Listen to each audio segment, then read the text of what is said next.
Well, it's that time of year again. The 97th Academy Awards have happened, been given out, and I'm going to talk about the winners and losers and the nominees and how did it all shake out. My last Oscars video last year became my biggest video ever, by far, the most viewed video on my channel. So let's see if we can top that.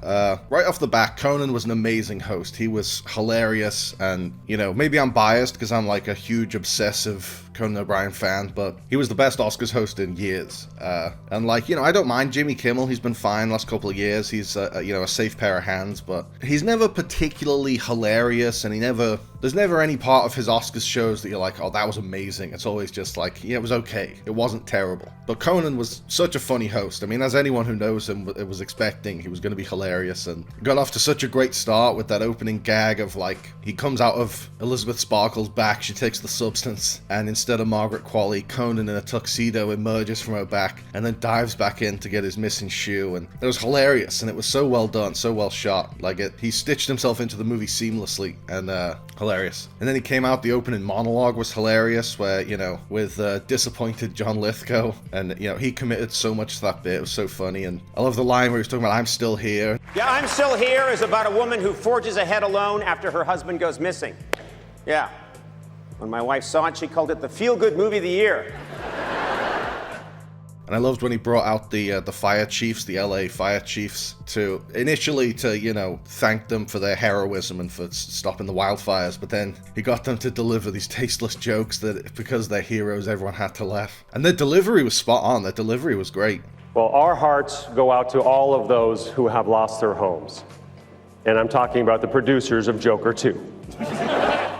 Cynthia Erivo and Ariana Grande's opening performance I thought was incredible. And I'm glad they finally got around to, they start with Somewhere Over the Rainbow, and then they did a song from The Wiz, I think it was Home by Whitney Houston, and eventually they got around to their version of the Oz story with Defying Gravity, and they were incredible. I thought the funniest moment of the whole show was Ben Stiller presenting Best Production Design, and his platform doesn't come up all the way, and then it comes up and it starts going back down, and he has to present the award from halfway inside the stage, and he chucked his envelope and he had to climb up onto the stage. That whole thing was hilarious, and he just played it totally straight. It was so funny. I thought the Bond tribute was fucking terrible. That sucked. That was, and it was pointless. Why? There was no Bond film this year. There hasn't even been any announcements. They haven't announced a new Bond.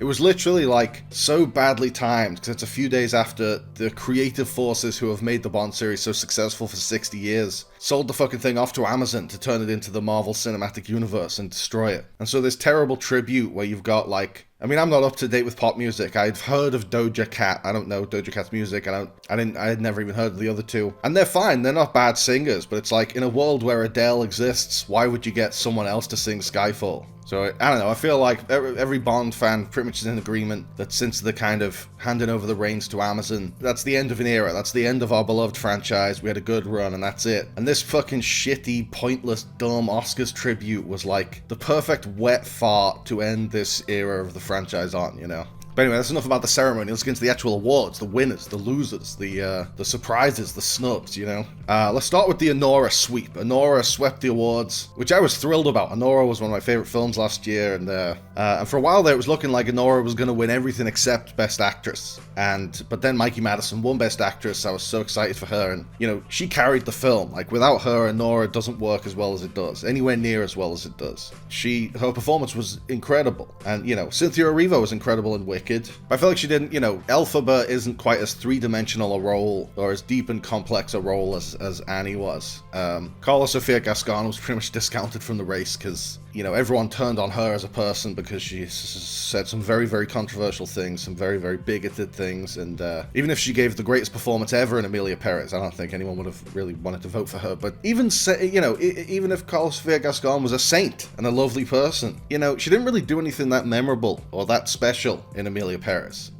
So it seemed like it was going to be either Mikey Madison, Demi Moore, or Fernanda Torres. And with Demi Moore and Fernanda Torres, they were going to be better stories. The Oscars love the story. Jamie Lee Curtis, I actually thought when she won for Everything Everywhere All at Once, of the 5 nominees that year, she gave the weakest performance, or had, the least to do with the character. But they gave her the award because it's a great story that the, child of Hollywood royalty who started off in low-budget horror films has come all this way, and it becomes like a Lifetime Achievement Award. And the same thing happened, Brendan Fraser in The Whale, and I'm not saying he didn't deserve that award. He was incredible in The Whale, but it was a good story. And Robert Downey Jr. for Oppenheimer. The Academy loves a narrative like that. And for Demi Moore to play a fading Hollywood star, desperately trying to claw her way back in when she is a fading Hollywood star, and this movie claws her way back in. And she's always been huge. She's always been a huge star, but she was more like a sex symbol, even though she was a great actress and she wasn't getting the respect for her acting talent until now. And so that would have been a good narrative, and it's a great performance. And Fernanda Torres would have been a great story because her mom was up for Best Actress, I believe, opposite Gwyneth Paltrow, who won for Shakespeare in Love, which I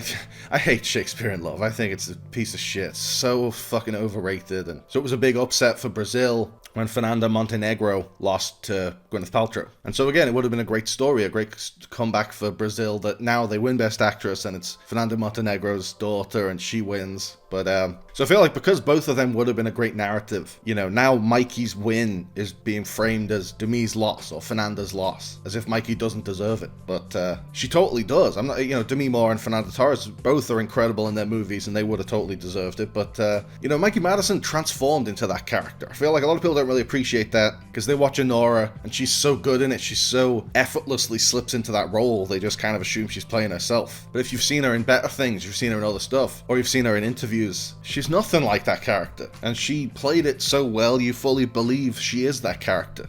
Best editing was Sean Baker's first win of the night for Anora. And I felt appropriate that he would win, Emilia Perez, the editing is a bit too chaotic, a bit too all over the place. And Conclave has, pretty standard traditional editing. It's very well edited, but it's, it's very well paced, but, doesn't necessarily stand out. The Brutalist is, a great film, and I went along for the ride for the whole 3.5 hours, but it could have lost like an hour. You could have cut so much out of it and still had the same story, the same essence, got the same message across. Wicked, I thought Wicked was going to win, because it was sweeping a lot of technical categories, and, it didn't feel 2.5 hours long, or 2 3/4 hours long. It felt, it flew by, pardon the pun, it flew by on a broom. And, partly that is just that it's a very entertaining story, and the performances were great. You can't put it all down to the editing, but it is some feat to make a nearly 3-hour movie feel breezy and quick and zippy. They certainly didn't do that with The Brutalist. But, I think it is right that it went to Anora. I expected it to go to Wicked, but I do think Anora had the best editing of the year, or certainly out of those nominees. Because Sean Baker's editing, he does this,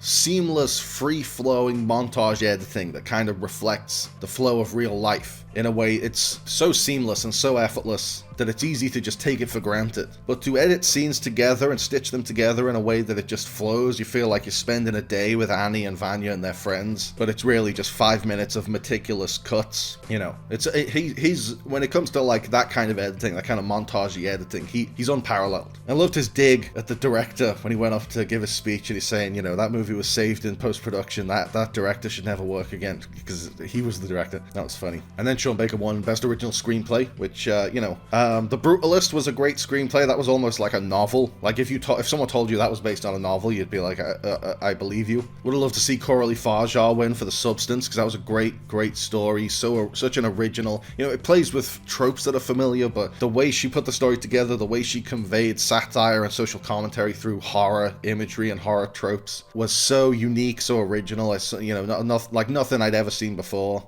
I admit I haven't seen September 5 or September 5th. But the reason I didn't go and watch it is because the trailer felt like it gave the whole thing away. I felt like I'd watched the film from watching the trailer. But either way, I can't really comment on the script. But I would love to see Jesse Eisenberg win for A Real Pain. I feel like that movie is carried by the writing. It's carried by Jesse Eisenberg and Kieran Culkin's chemistry and how believable they are as these cousins who've been best friends for their whole lives. But it's a movie that is just carried by how well he wrote those characters, how distinctive, and exactly who those characters are and what their relationship is. And they're like yin and yang. gang. They're sort of like an odd couple, and just their relationship and their dialogue carries the whole film. You know, he shot Poland beautifully. It actually made me want to go to Poland, but you know, the script was the driving force behind the movie, and I would have loved to see him win. I think he's a great writer. But Anora was a fantastic script, and that was a, you know, as much as people want to say, oh, you know, it's just Pretty Woman or it's just a Cinderella story, and, you know, Pretty Woman doesn't turn into Fargo halfway through. And if it did, I doubt they would have pulled it off as well as Sean Baker did. Best director also went to Sean Baker because, you know, after they've said you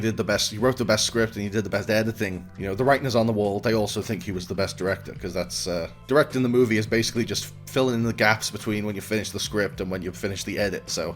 You know, clearly the Academy were fans of his vision, and, you know, whether you like the film or not, you can't deny the fact that it was created by an auteur with a singular vision that he carried from beginning to end. He didn't let anyone compromise that vision. And, you know, the same could be said of Brady Corbet for The Brutalist. You know, he got some great performances out of his actors and brought that world to life, that part of history, that part of America to life, under immense pressure with no money and no time. Coralie Farjar had a totally singular vision. I think it would have been amazing to see a horror director win for Best Director, like the first time since Jonathan Demme for Silence of the Lambs. And this movie is way more bonkers than Silence of the Lambs. James Mangold, I thought, did a great job of The Complete Unknown. A lot of people said he was the outlier and maybe Edward Berger should have been nominated for Conclave, but I thought James Mangold did a great job directing A Complete Unknown and kind of capturing the essence of Bob Dylan. And then also Jacques Audiard was nominated. And he's another one. If it hadn't been for Carl Sophia Gascon saying such absurdly controversial things, Jacques Audiard's controversies would have dominated the Oscars race, but his controversies managed to sort of slip under hers. But, you know, one of my big hot takes of the year was that I kind of liked Emilia Perez. I don't know if it deserved all the, you know, the most nominations of the year at the Oscars, but I didn't think it was a bad film. I enjoyed it. So then after Sean Baker had won Best Editing, won Best Writing, won Best Director, and Mikey Madison had won Best Actress, it was obvious it would win Best Picture. You know, they save Best Picture to last because it's the biggest award, and they want to build suspense. But there was no suspense. It was obvious after all those wins it was going to be Anora. It would have been crazy if it won for directing, writing, editing, and acting, and then Conclave won Best Picture. And then with Best Picture, Sean Baker became the second person ever after Walt Disney in like the 50s to win 4 Oscars in one night. And frankly, Sean Baker's was more impressive because he won all those 4 Oscars for one film. Like Walt Disney won them for 4 separate projects. And that was at a time when the film industry was much, much smaller. It was controlled by about 6 people. So it was easy to sweep the Oscars when they have to nominate everyone in the world who's making films, you know. Sean Baker won 4 Oscars for one film in an oversaturated, crowded marketplace. That's incredible. And it made up for years of snubs. Like he definitely should have won something for The Florida Project. That movie's a fucking masterpiece, you know, and if not like Tangerine and Red Rocket, at least for like a screenplay or something. So it was about time Sean Baker got his due, and they kind of like overcorrected and gave him every Oscar they could. He could barely hold them all, you know, afterwards. But I love Sean Baker. He's one of my favorite filmmakers working today, and I couldn't be happier that he's been recognized by the Academy so much, so aggressively.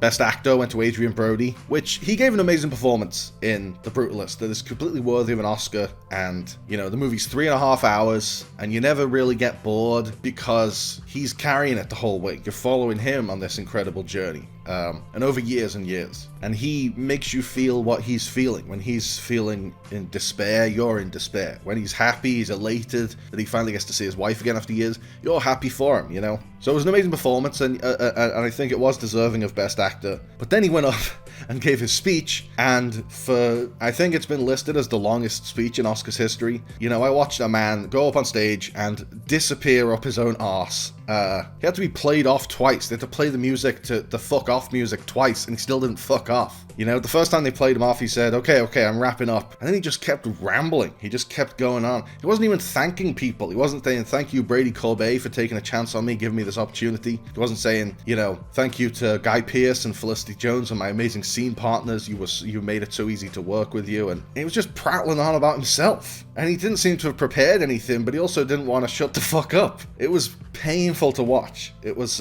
you know, I didn't think he could give an Oscar acceptance speech that made me more uncomfortable than when he kissed Halle Berry without consent. But here we are, you know. Well, that's still more uncomfortable, let's be honest. That was assault, really, for being honest. But this was pretty insufferable. It was insane how long he went on. Cillian Murphy, who had just handed him the award, was standing behind him going like, what are you doing? Shut the fuck up and get off the fucking stage. But I mean, you know, kind of a kind of arrogance and a self-indulgence and being up one's own arse is very on brand for Adrien Brody. That's kind of like, and that's never been more apparent than during this awards season. So he deserved the award. We didn't deserve to be subjected to his speech, you know, especially here in the UK in this time zone. It was, you know, I was watching the show with my friend Mike, and we're like 3 hours into the ceremony. It was probably, I don't know, 3 o'clock in the morning, half 3 in the morning. We were very tired, and Adrien Brody's there holding us captive with the longest Oscar speech ever. And the jokes write themselves. You'd think he'd want to be brief because of the movie he was in. Now the jokes write themselves, you know, that the speech was longer than the film, and the film's 3.5 hours. But yeah, I would love to see Timothée Chalamet win, because I know it's best actor, you know, not best celebrity impression, but he became Bob Dylan. The speaking voice and the singing voice and just the aura. He got it all so right. And, you know, if you're going to give best actor to Rami Malek for his very, very mediocre portrayal of Freddie Mercury, you can give it to Timothée Chalamet for completely embodying Bob Dylan. But all the nominees this year were fantastic. Coleman Domingo was great in Sing Sing, and you know, really emotional, and like he gave like performances within a performance where he's acting as the character, and his like emotional breakdowns were really, really powerful. Ralph Fiennes really like held Conclave together. Conclave was like a surprisingly riveting movie, and Ralph Fiennes, you know, kept you on the razor's edge the whole time. Sebastian Stan was great as Donald Trump. You know, I put off watching The Apprentice until like the day before the Oscars, because, you know, I was all trumped out, you know. This guy's in our news feed 24 hours a day, every day. I don't need to have 2 more hours of Trump in a day on top of the 24 hours I'm already allotted. Having said that, was a very interesting film, and he gave a fantastic performance. So, you know, whether or not their performances were better than Adrien Brody's, they definitely would have all given more bearable speeches if they'd won. Best Adapted Screenplay went to Conclave, which I feel like that's the one that deserved to win it, because it's a movie that it rides on its writing, because it's just a bunch of cardinals sequestered, just a bunch of guys in robes in a room talking, and if you describe it to someone, it sounds like the most boring fucking film ever made. But that's a testament to how great the writing is, that it is gripping. And, you know, Best Adapted Screenplay, there was a lot of great scripts in this category, but it's not just like the best script, it's the best adaptation. And I haven't read the book Conclave, but it's like an airport book. It's like a beach read, you know. It's like not schlocky, but it doesn't scream this will be if we make this into a film, it'll be a big Oscar contender. And yet, the writer, Peter Strauhan,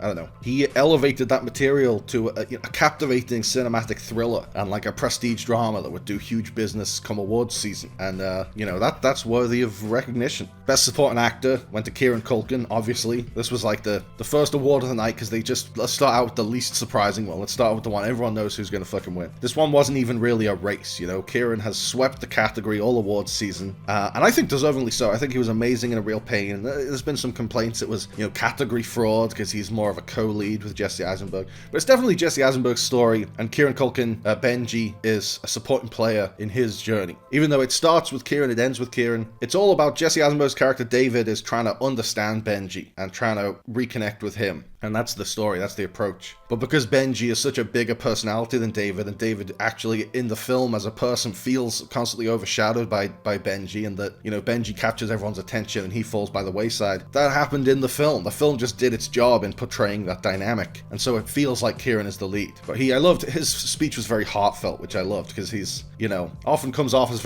it's very funny and I love it, but he often comes off as like, I'm too cool for awards. But when he won the Oscar, he was like, actually gave a speech from the heart. And, but the other nominees were incredible too. You know, Guy Pearce, I thought, disappeared into the role in The Brutalist, and really embodied that kind of like insufferable rich guy. Jeremy Strong, another one, disappeared into the role, embodied the insufferable rich guy or the insufferable unscrupulous lawyer of Roy Cohn. Yuri Borisov was like a revelation in Anora. He was, you know, he only shows up halfway through, but by the end of it, he's like, has become such a well-rounded character, and he's like one of the only, apart from Annie herself, he's one of the only like likable people in the film. And Edward Norton, I thought, was great as Pete Seeger in A Complete Unknown. You know, he really leaned into like how Pete Seeger represents the sort of old hat stuffiness of the old guard of the folk genre that Dylan wants to break free from and sort of like evolve beyond. And, you know, he doesn't want to just get stuck in the old ways. He wants to like reinvent himself as an artist. And, you know, Ed Norton perfectly played like the old guard trying to hold him back to keep him in their camp. And I think Clarence Macklin should have been nominated for Sing Sing. He was amazing in Sing Sing, and he was, you know, playing his own real experiences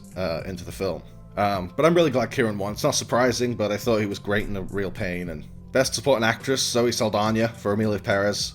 This one wasn't quite as unsurprising as Kieran Culkin. I mean, she's swept her category this awards season, just like Culkin did, but Culkin's movie isn't mired in controversy. I could have seen this one possibly going to Ariana Grande for Wicked, because I thought she was wonderful in Wicked. I think it was a real, revelation. I've always liked Ariana Grande, but I didn't know she was capable of giving such a rousing, great performance. And it would have been great to see Isabella Rossellini win for 5 minutes of screen time in Conclave, and she was such a badass in Conclave. And I love that this has nothing to do with the award, but I love that she was wearing blue velvet as a kind of tribute to David Lynch. That was beautiful. I loved Monica Barbaro as Joan Baez, and Felicity Jones was great in The Brutalist. Everyone was great in this category. But I went to Zoe Saldana, and she gives a great performance in Emilia Perez. If you separate it from the controversy and you separate it from, if you hate the film, separate it from the film, her portrayal of this lawyer who's, she's much more memorable than Emilia herself. She's much more memorable than Selena Gomez.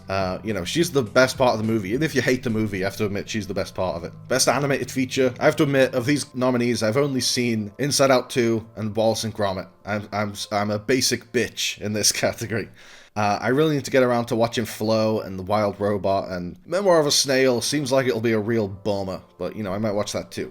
So I can't really comment on this one, but Flo, by all accounts, is a beautiful film, so it, was not surprising that it won. Best International Feature. This one seemed like it would be a toss-up between Emilia Perez and I'm Still Here. And, not necessarily because those two are the best of the bunch, but because this category, especially recently when some international features have been getting nominated as Best Picture, it tends to go to the Best Picture nominee that isn't quite favored enough to win Best Picture, but is favored over the other Best International Feature nominees. Like The Zone of Interest, Drive My Car, All Quiet on the Western Front, these, international nominees for Best Picture, that Best International Feature becomes like a consolation prize for them because they didn't win Best Picture. I haven't seen the other three nominees, again, basic pitch, but out of Emilia Perez and I'm Still Here, even though I liked Emilia Perez, I'm Still Here is by fucking far the finer film.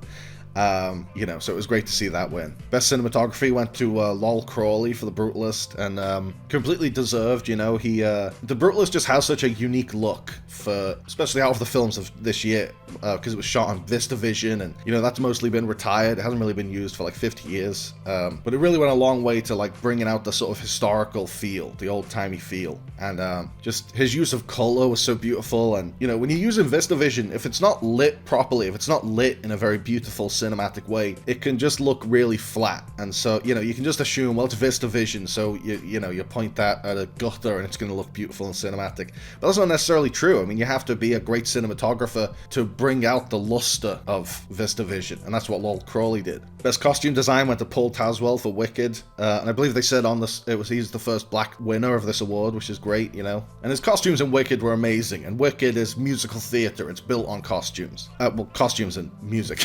But the costumes are a huge deal, and especially when you're dealing in the world of The Wizard of Oz. And in Wicked, the costuming really reflects the characters. You've got Glinda in these beautiful pink dresses, and she stands out, and everyone's eyes are drawn to her. And Elphaba dresses in black, and she's the outcast and the outsider, and people don't look her way. She's kind of it's corny to say like the costumes tell a story, but the costumes in Wicked kind of do. So it was great to see Paul Tazwell win. Best Production Design also went to Wicked, because when they win, they show all these clips of the set designers putting the sets together and what they do to create the world of the film. And the clips of the sets they built for Wicked were unbelievable. It was huge scale. Obviously some of the other nominees, it's not really fair to say that, because something like The Brutalist didn't have nearly enough money to have that kind of scale. But Wicked looks surprisingly great. I mean, a lot of people say it looks like CGI, it looks like a lot of green screens, but they built a lot of real sets, and they gave the actors a lot of real stuff to react to and a lot of real places to be immersed in. And if you think it looks like CGI, maybe that's a testament to how good it is. If you think it's so good it had to have been made in a computer, it couldn't have been made by human hands, maybe it's kind of impressive that it was made by human hands. But there was a lot of great production design in the nominees. I think if any of them had won, it wouldn't have been like an upset, because The Brutalist really brings that historical era to life. Conclave, they really nailed the kind of Catholic aesthetic, the Vatican aesthetic. Dune 2, they like with the first film, one of the great strengths of it is how immersive it is and how it really plants you on Arrakis and you're in this other world. And Nosferatu, that team and Robert Eggers are so committed to historical accuracy, or as close to historical accuracy as you can get. And the castle and the village and it screams gothic horror. It was a beautiful film. Best sound went to Dune 2, one of the only awards Dune Part 2 won. And it is a great sounding film. It's as much as the visuals are immersive, the sound is immersive as well. And there's a lot of parts of the lore of Dune are sound based. Like the voice, or like the thing that pounds the sand to get the worms to come. And that team created an incredible soundscape. I thought Wicked would win this because it's it was winning a lot of technical awards, and it's a sound based film with being a musical. But I wanted A Complete Unknown to win, as much as I love Dune 2. Complete Unknown, that sound design was incredible because all the actors did the music in camera. So Timothy Chalamet's actually in a nightclub on stage, singing into a microphone, playing a harmonica, playing a guitar.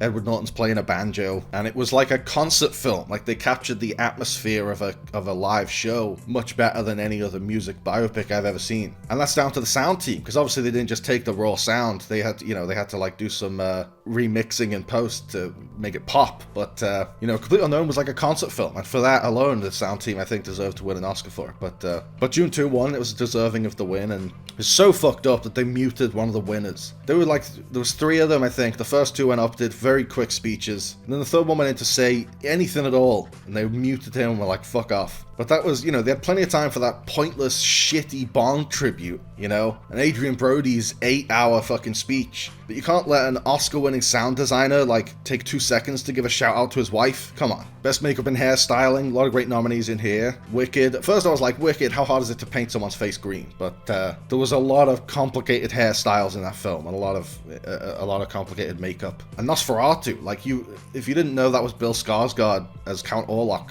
you wouldn't be like, there's Bill Skarsgård. He disappears behind those prosthetics. He looks a little silly with his mustache. He looks like Dr. Robotnik a little bit. But, they did a great job. But having said that, I was rooting for The Substance, and I'm so glad The Substance won, because that was it should go in the prosthetics Hall of Fame. Monstro Eliza Sue, and when they turned Demi Moore, made her look like a saggy, bald old man. You would, if you hadn't been watching the movie and that's what Demi Moore has turned into, you wouldn't know that was Demi Moore. That's Pierre-Olivier Persin. Is, for my money, on par with Rob Bottin. His effects in The Substance are on par with The Thing, and on par with Rick Baker with American Werewolf in London. That Monstro Eliza Sue design, that kind of the Elephant Man look, is the perfect visual culmination of the whole film and of its crazy horror satire. So it would have been nice to see a Substance take a couple of more awards, but this was one it had in the bag. Best original score, Daniel Blumberg for The Brutalist. When I was watching this movie, I thought this movie deserved best original score from the second, in the opening scene, Adrien Brody comes out of the boat and he looks up. From the second the camera looks up at the Statue of Liberty and Blumberg's horns blared out of the speakers, I was like, this is a best score material,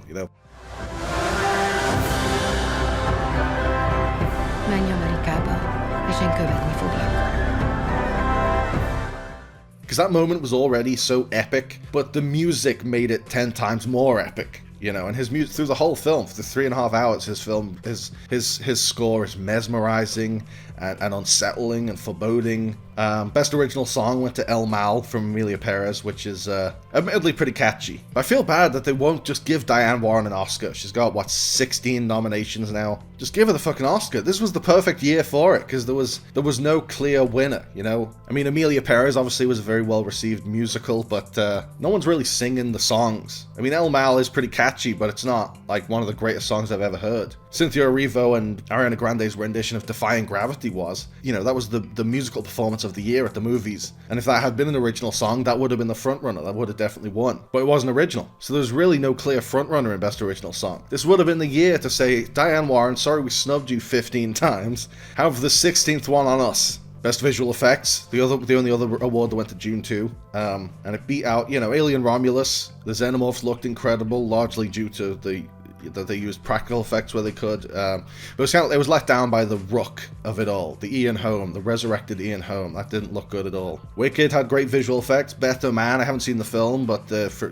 from what I have seen, it looked great. And Kingdom of the Planet of the Apes, I didn't really like the film, but the CGI was incredible in it, as has been the case with all the recent Apes films. But Dune 2, you see things like an ornithopter crashes and explodes, sandworms bursting out of the sand to attack the Harkonnen soldiers, Paul detonates all the Atreides family warheads. And you don't look at any of those things and go like, that's CGI, that's not real. It looks real, and partly that's how the film immerses you in its world. But it never breaks your immersion to see some CGI, to see a big battle scene with a lot of CGI in it. Because I assume that CGI was just labored over, and they, unlike with Marvel, Denis knew the shots he wanted to get, he gave the visual artists plenty of time to come up with them. It wasn't like, right, we're changing the ending of Ant-Man Quantumania 5 minutes before the release. Go ahead and add some CGI here, please. But yeah, that's all the winners, winners of the 2025 Oscars.